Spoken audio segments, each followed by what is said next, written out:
Hope you all can see. We are covering today on the Compendium of mixed categories. If you can find it in this Narada book, Abhidhamma, or a manual Abhidhamma, and also the Bodhi book, Bhikkhu Bodhi, the Compendium of Abhidhamma, you can go and find down there. These mixed categories is what we cover in earlier years from year 1 to year 4. All the things come back again. So we are covering back the old things. So please bear with it, and then we'll run through again what is mixed category about. So you mix have the Chitta, Chittasika, and Rupa all together become one. So there's no one book that can state finally on this. So there's a mixture of everything. So if you have a chance to read other book, go through it and gather what information you can gather. This is what I can gather for you as required by YMBA. So what is the term mixed categories?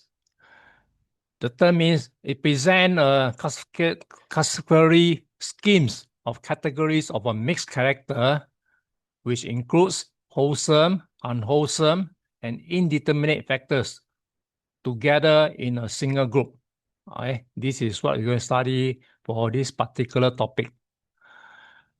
There are 7 such groups. So if you want to look further, go to this link. Then we'll explain to you. Also not much. Although bits and pieces all over the place. So if you have a chance, go and view through. So we're going to cover back what we learned previously. Roots 8.2. Roots are underlying conditions or fundamental causes that give rise to other mental states. That's what we study in this particular, especially year 1 and year 2. We are talking about all this. And then how Chittasika arise and Chitta followed by Chittasika. So they are called roots because like the roots of a tree, exactly like the roots of a tree, they are the source from which various qualities. So in the tree, you'll find trunk, branches, and fruits that grow on it, right? So they determine whether our action means karma, the thing we perform, and the result, the vipaka, and the fruit, what I call vipaka, the thing that's going to happen, will be wholesome. Wholesome means skillful, leading to happiness, or unwholesome, unskillful, leading to suffering. So there are 2 primary categories for roots. The unwholesome root, as you all know, akusala mula, and wholesome roots, kusala mula. So by now, you write in your memory, you should know all of this. So when you talk about wholesome root, you also have 3 unwholesome root, akusala mula. These are the primary cause of unskillful, harmful, and suffering producing thoughts by speech, thoughts, speech, and action. So SAT is a thing that constantly you must, as a Buddhist, you will be mindful of what this SAT is about. So anything that come out is because of this unskillful means. They are known as a 3 poison or the 3 fire that fuel the cycle of suffering.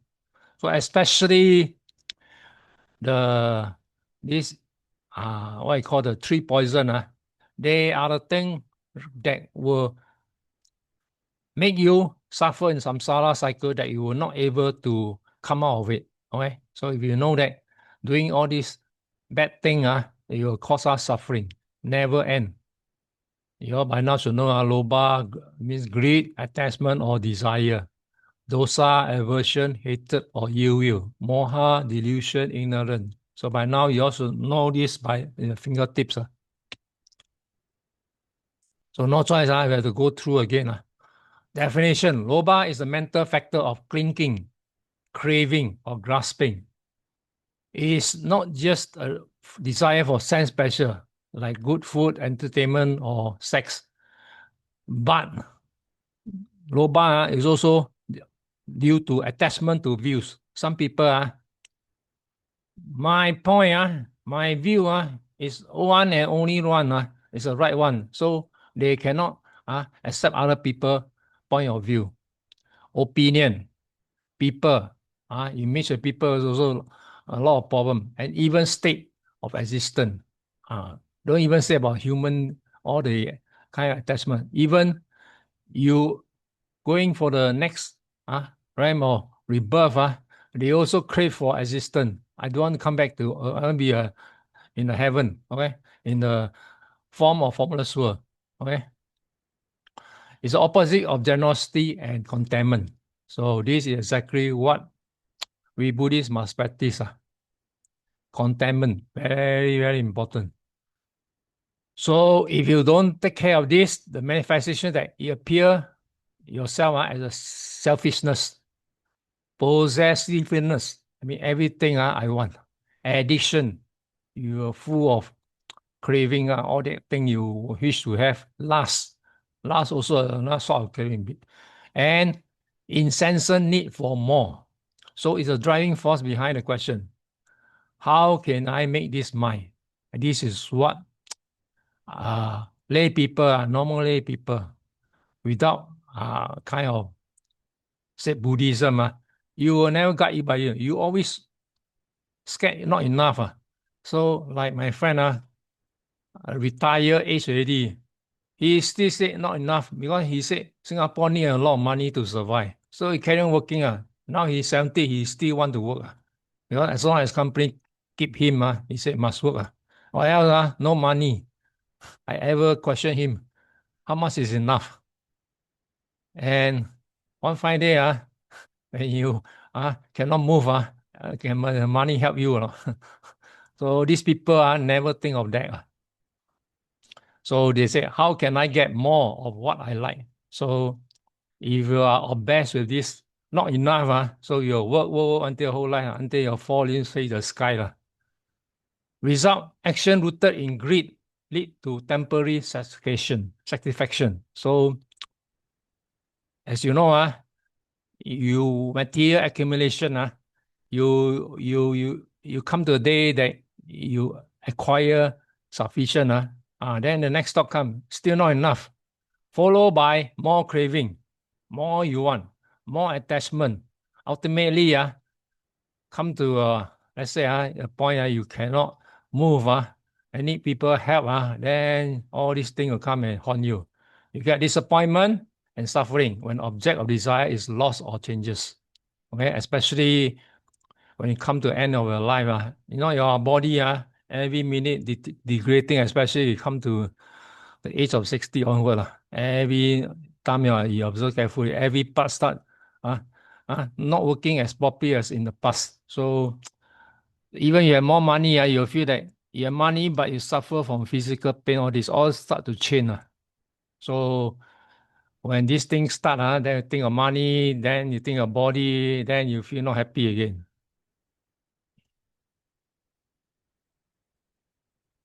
Next one. Dosa, aversion, hatred, and ill will. Dosa is a mental factor of rejection, anger, hostility, and fear. It's the opposite of loving kindness and compassion. That's karuna. So when you think manifest further, it appears as irritation, resentment, bitterness, rage, destructiveness, and the desire to avoid them.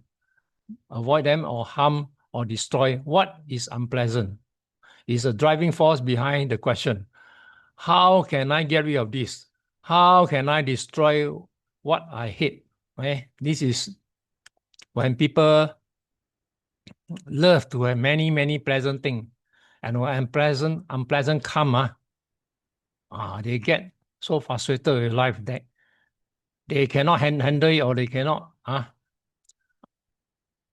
the way which they think is beyond their capability to change. Okay, so this is the kind of thing that irritate human, especially those seeking for desire.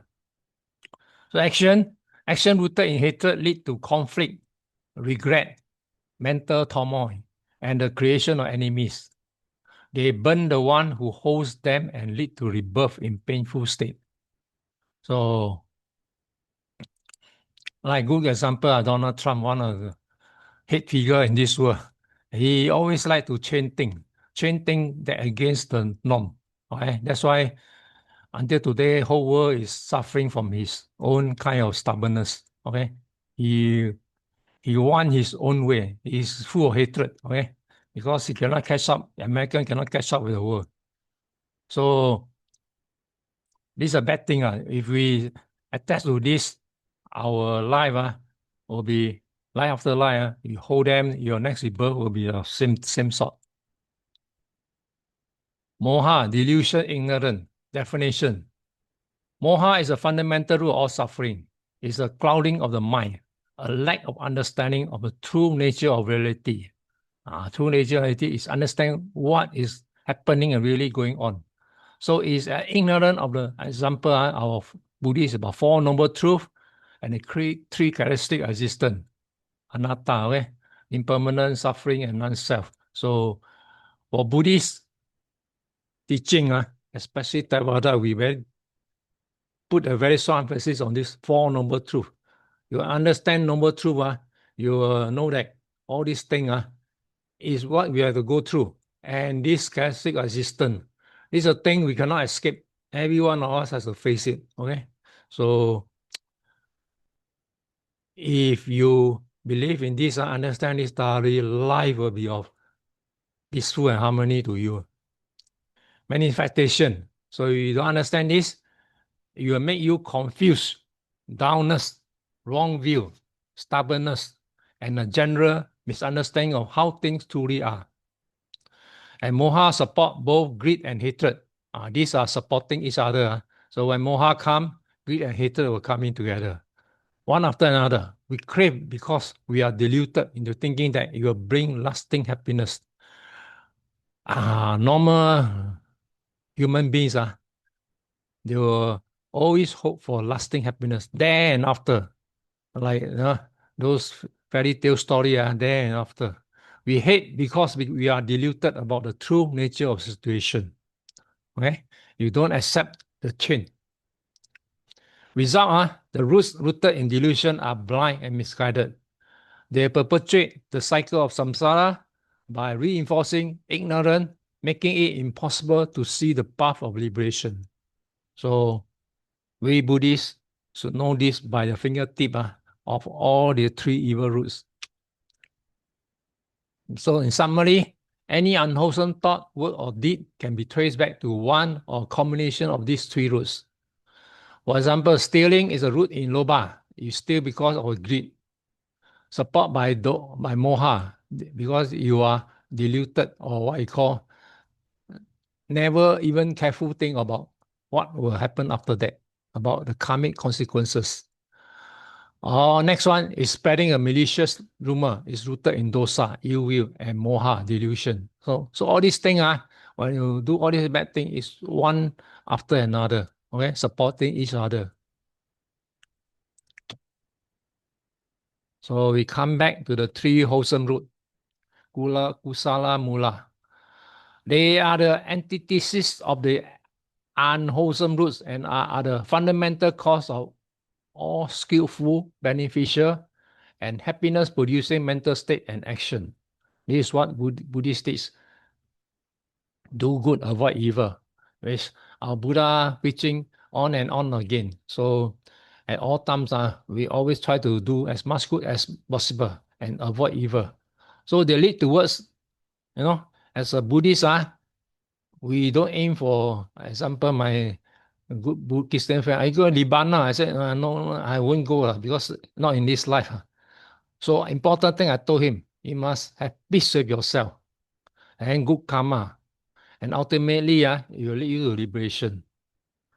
We should have become peaceful, live in harmony, and then your family or no conflict, everything runs smoothly. It should be a blessing to you. Okay? We don't aim for too much, especially they say a liberation. Not easy in this life. You have to keep on practicing. So aloba, non-greed, generosity and renunciation, adosa, non-hatred, loving kindness, compassion, amoha, non-delusion, wisdom, and understanding. Okay? You also know all this by now, fingertip one.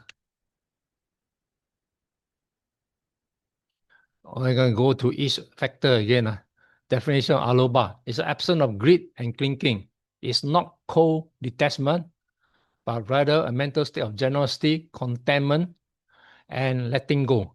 Okay, so this non-greed is a factor we cultivate. It's not say one day you do it, can practice it. It's a slow process. You have to do it regularly and it come to yourself naturally. So when things unlike other people, you should see yourself every day you are becoming less and less greedy. You won't attach to your things so much. That's why, especially in going dana, I mean doing charity work or doing anything, your mind always at the time of giving. Treat it as a form of practice or sort of meditation. I give because I got too much greed in myself. So by giving this, I achieve the merit of giving. Okay. So with this thought, it will make you a better person for every changing day. Okay. So dana, in a way you're doing non-greed. You should have this thought in time when you present, especially going on the giving a rope, the katina, giving rope to the monk, you have this thought come to your mind. At the moment of giving, you are practicing this act of charity. So it appears as a charity, sharing, openness, and the ability to appreciate things without needing to possess them. It's a root of all acts of giving, dana.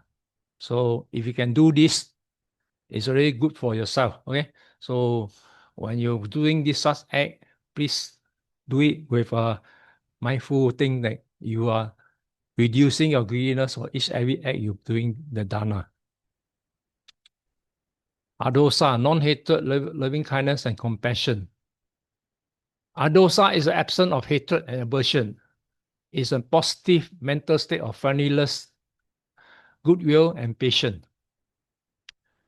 When you manifest it, it appears as a metta, loving kindness, karuna, compassion, forgiveness, tolerance, and a wish for all beings to be happy and free from suffering.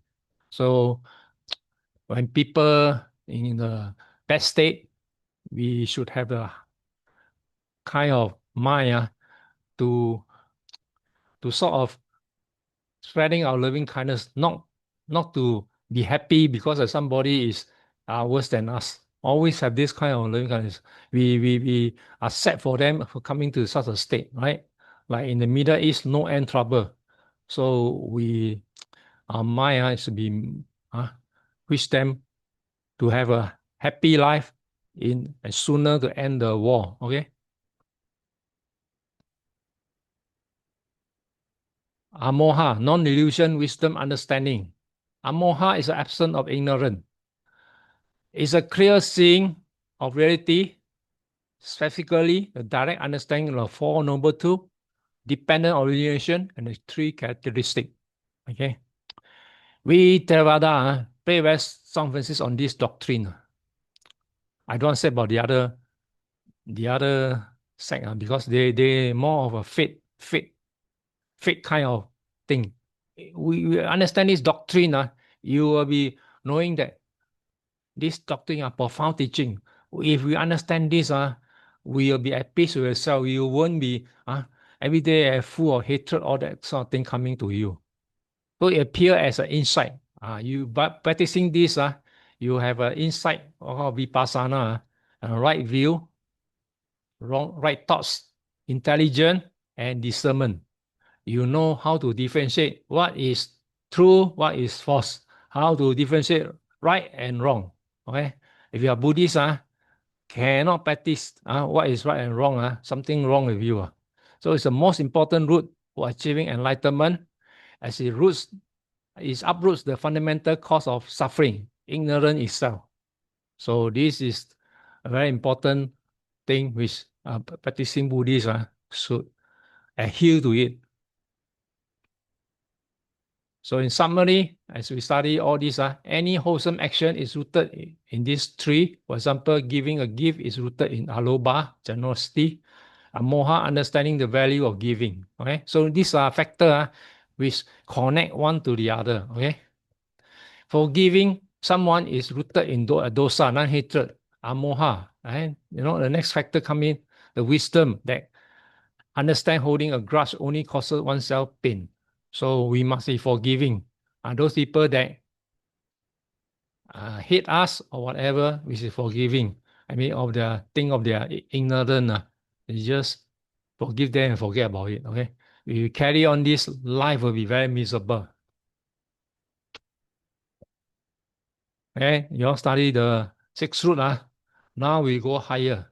We go to jhana factor. You all study this in the earlier years also. So jhana factor, jhanaga. They are specific mental factors which develop and combine, characterize the state of deep meditative absorption known as jhana.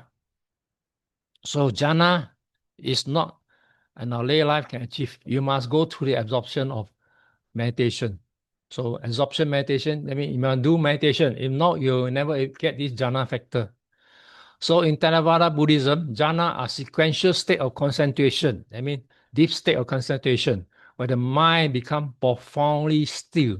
I mean, your mind will not disturbed by any mental thing, or your physical body, when I say pain or unpleasantness, they unify and become powerful. Okay, so when you have jhana, the thing is solid, that you are very focused on it. So they are not ends in themselves, but are considered. They are considered as essential too for developing the clarity and stability of mind. Very important.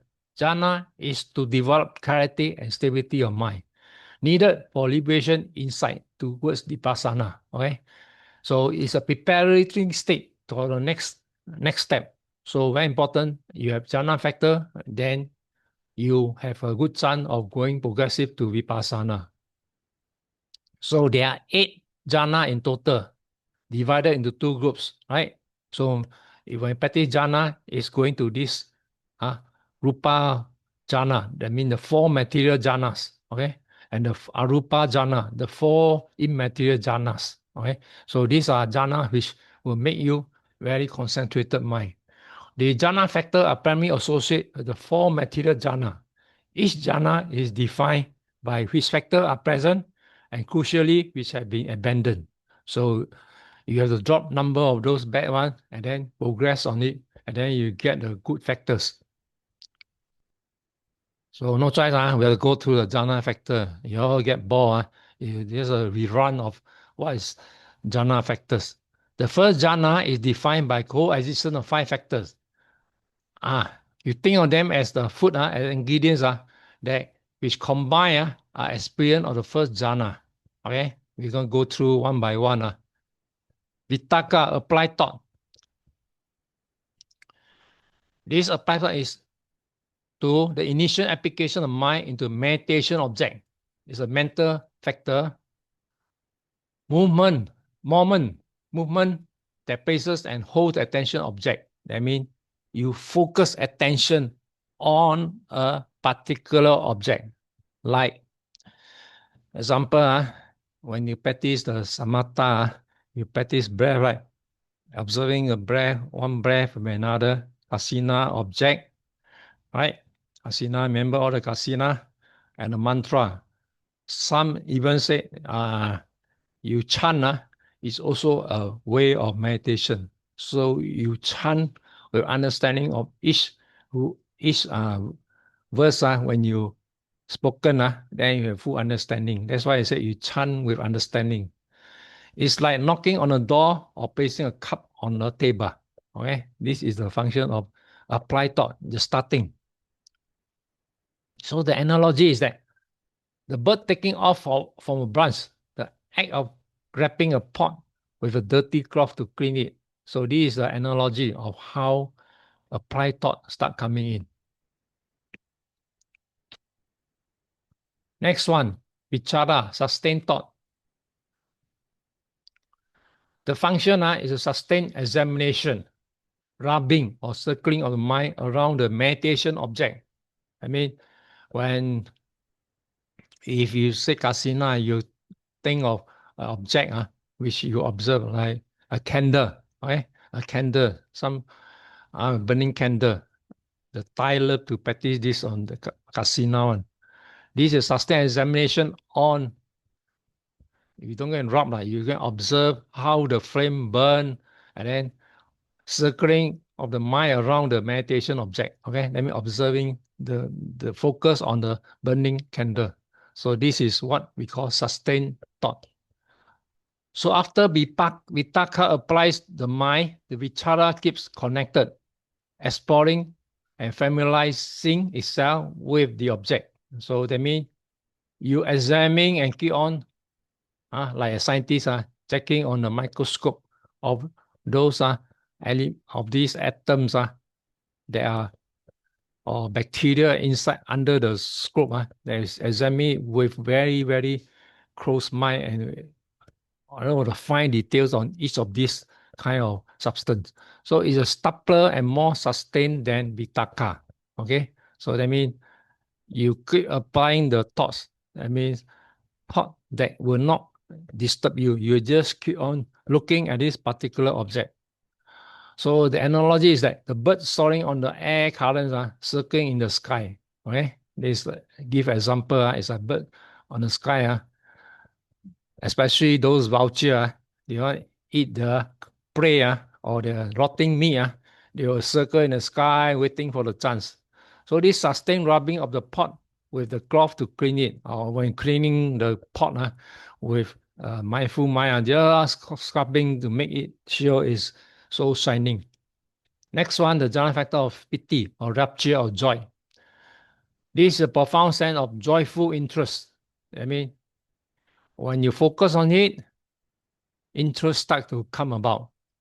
And then you assess the kind of happiness or what kind, feel very, very pleasant or thrilling satisfaction derived from the deep of concentration.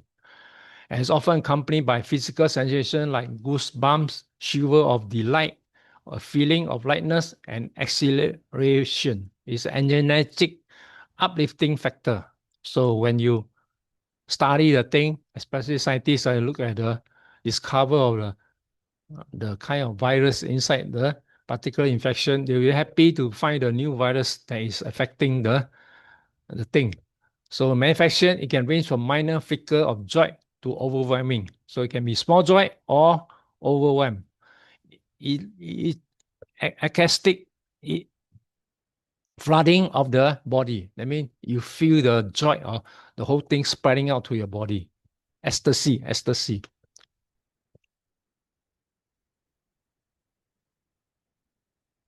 Next factor is agata or one-pointedness or unification of mind.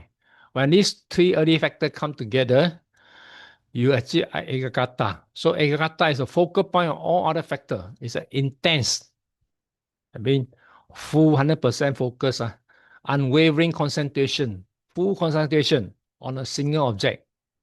So the mind becomes completely unified, non-distracted and stable. It's a factor that the whole entire mental state together in a perfect balance.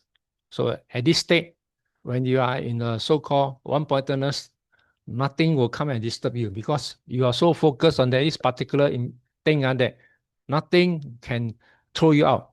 So this factor is present at all jhana and is simultaneous with samadhi, concentration at this level. Then we come to the next factor, somanasa. You all should know by now, it's a joy or mental pleasure. Literally, it translates to a good minor state or well-mindedness. It is defined as a mental pleasure, joy, gladness, or happiness. It's a pleasurable feeling that accompanies certain types of consciousness. Remember that? It's only with certain type of consciousness arise, then you have this. So in Abhidhamma, somanasa is classified as a universal mental factor, cetasika, that arise with wholesome and rootless. Remember, rulers will have ahetuka consciousness. Usually, it can also arise with certain type of unwholesome consciousness, which the key point of nuns. I mean, some people love to see people suffer, especially those very cool people. You suffer more in their heart, they are very happy. So this kind of happiness is evil one. So they like to see you get in tortured state. So this distinction is critical as is for its counterpart, and the three primary feelings are, by now you also know, sukha vedana, pleasant feeling, physical pleasure and ease. Dukkha vedana, unpleasant feeling, physical pain. Okay? And then third one, adukam asukha vedana, mean neutral feeling. Somanasa is not physical pleasure. It's exclusive a mental phenomena. Okay? So it's more of a mind state. For example, the sensation of eating a delicious meal, feeling the warm sun under your skin, or relaxing in a comfortable chair is sukha vedana. So this is called physical kind of pleasure. The mental delight, contentment, happiness you experience while eating that meal is relaxing, is somanasa also. This is called mental joy. Okay, so this is the somanasa is mental joy. And physical pleasure is called sukha vedana. Okay, so you must know the difference of these two.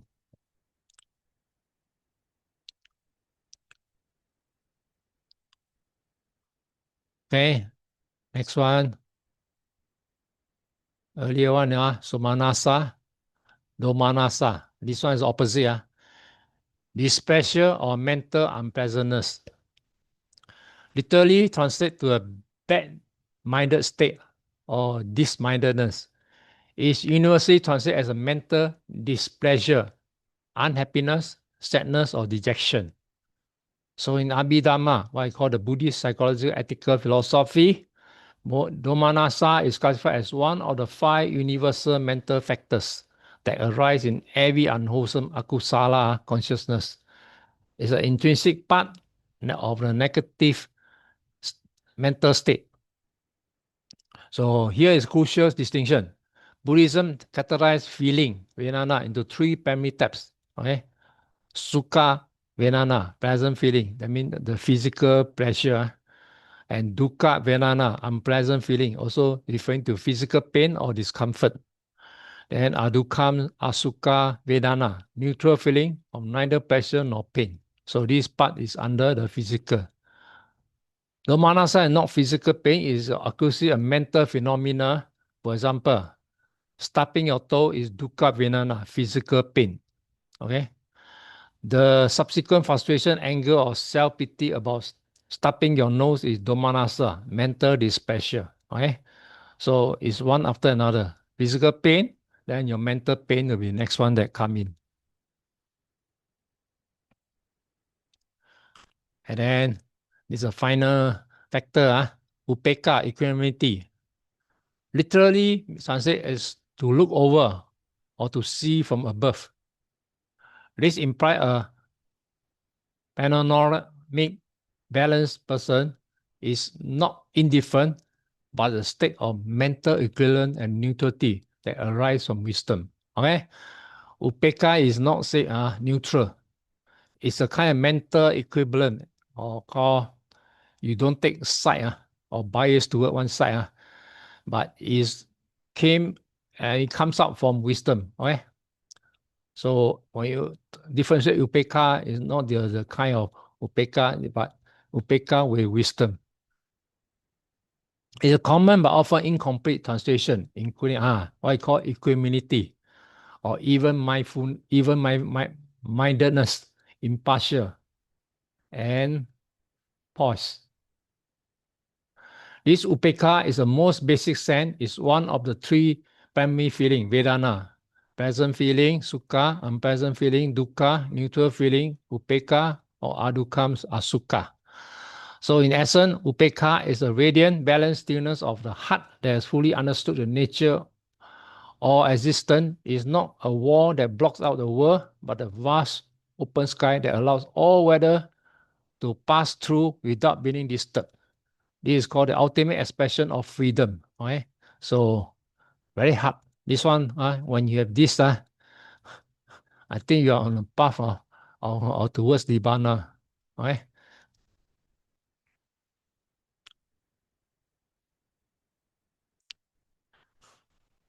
So we look to the table of the jhana factor across the 4 material jhanas.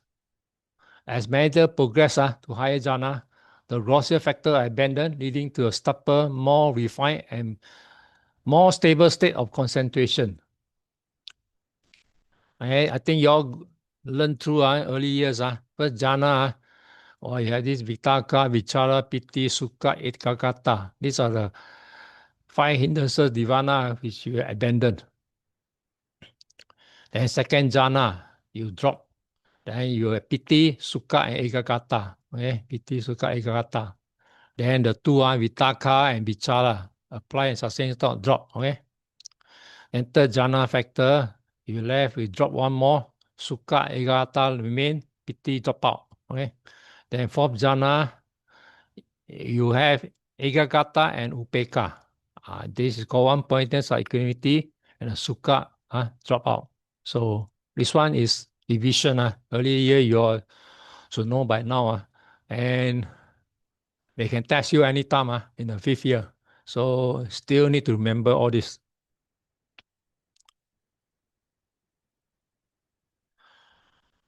What's the purpose and utility of jhana factor? It's a map for practice. They provide a detailed checklist for meditator to understand the current state. A yogi can observe, piti is strong now, but vichara is scattered, and know what to do next. Okay, it's for you to, as a meditator, you know all this arising in yourself. A definition of jhana: the present or absent is that define each jhana. So when you deep meditation, then you can observe which are the thing absent. One cannot claim to be a second jhana if vitaka and vichara are still actively operating. So that's why you do meditation, all this in a way help you, right? That's why some people say meditation, one and only way. This is a wrong view. So you need the knowledge of understanding. Not every time your guru must close to you at all time to advise you. As a practitioner, you should know all this knowledge. So the antidote to hindrances, the development of jhana factor directly counteracts and suppress the 5 hindrances, the nirvana, which are the main obstacle to meditation. So these are the hindrances. So vitaka counteracts what? Slot and torpor, tida mida, and restlessness, udacha, ukucha. All these are called hindrances. Piti counteract ill will, vaya pada. Sukha counteract doubt, vichikicha, and ill will, vaya pada. And ekagata and counteract sensual desire, kama chanda. So all this you all must know. You will come to test you on the 5th year too. You need understanding of all this, what you learned in the past years. A foundation for insight, vipassana, a mind that is stable, unified, bright, and free from the 5 hindrances. When you go to the jhana, it's an ideal instrument for investigation, the true nature of reality, especially to understand the 3 characteristics. You must go to the jhana state. So it seems that the phenomena which of unparalleled clarity and not disturbed by them. So that's how you penetrate through. So in summary, the jhana factor are what I call essential block. I mean, they are important essence of deep concentration. Understanding them provide a precise, a practical, and exponential framework for progressing along the path of serenity, samatha, and using the serenity to achieve the ultimate goal of liberation. So, as a so-called meditator, you need to understand all these factors that will help you to enhance towards the breaking through to this vipassana. Key transition, what you need to take note of. From first to second jhana, the effort of vitaka and vichara is no longer needed. The mind effortlessly and perfectly rests on the object. The concentration becomes more internalized and serene. Right? First to second jhana. And then from second to third jhana, the exciting and energetic quality of piti fades away, leaving a profoundly peaceful and contented sukha, or what I call bliss. The mind is filled with mindfulness, sati, and clear comprehension, samapajana. The Buddha said of this state, equanimous and mindful, he abides in bliss. Then from third to fourth jhana, even the pleasant feeling of sukha, the bliss, is abandoned, is dropped, along with any trace of mental pain, dukkha, that remains is a state of supreme purity, stillness, neutrality called upekkha, equanimity, and held together by ekaggata. This is a state of perfect mental balance and clarity. So when you come to the final jhana, you will have this perfect peace.